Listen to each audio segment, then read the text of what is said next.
Hello guys! Good morning! I'm back here in Binangonan, Rizal. Oo guys, nakauwi na ako. At pagka-uwi ko nga ito ang aking ginawa. Ang maglinis ng buong bahay. At dahil nga sobrang naaalibadbaran ako at na-miss ko naman tong bahay, kaya naglinis na lang ako. At inuna ko na nga linisin itong ref dahil nga tinitira na ng mga ipis. At nag-agyo-agyo na nga rin ako sa bubong at sa mga bintana. Kasi hindi ko alam kung tao pa ba nakatira dito or mga gagamba na. Puro kasi sapot na rin ang mga gagamba. Ako nga lang yung naglilinis at itong kapatid ko ay naglalaba. Tingnan nyo nga at nagpapa-apple na naman sa camera. Hello, madlang people! Mabuhay! Mimi, miss you! At nagpapadyak at nagkamot na ng ulo dahil nga tinatawag na naman siya ni mama. At maya-maya nga ay bumalik na naman siya. At hindi pa nga nakontento si ate mong girl at lumapit pa sa camera.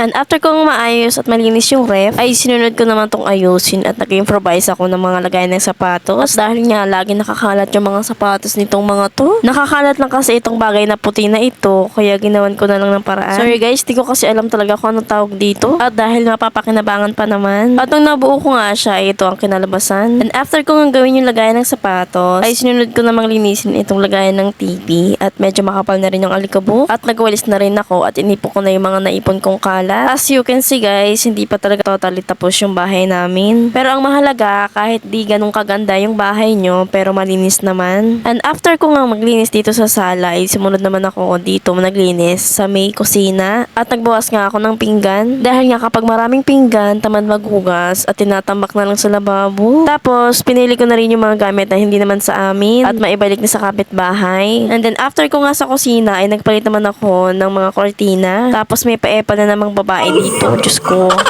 Sige sa pag-iinis ng kapaligiran. Pinundahin natin ito.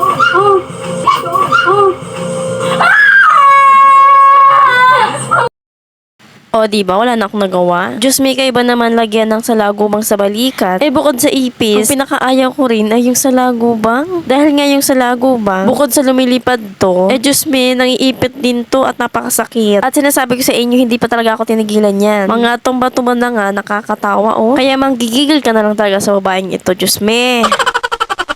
Fast forward nga at dahil nakatapos na kami maglinis, ay nagpabili naman kami ng milk tea. At deserve naman namin to, no? At dahil nga tapos na kami maglinis, ay ipiplex ko naman itong bahay namin. At makikita nyo ngayong kapatid ko at nakahiga na. Ayun na guys, salamat sa pagsama sa paglilinis at sa panonood. Bye!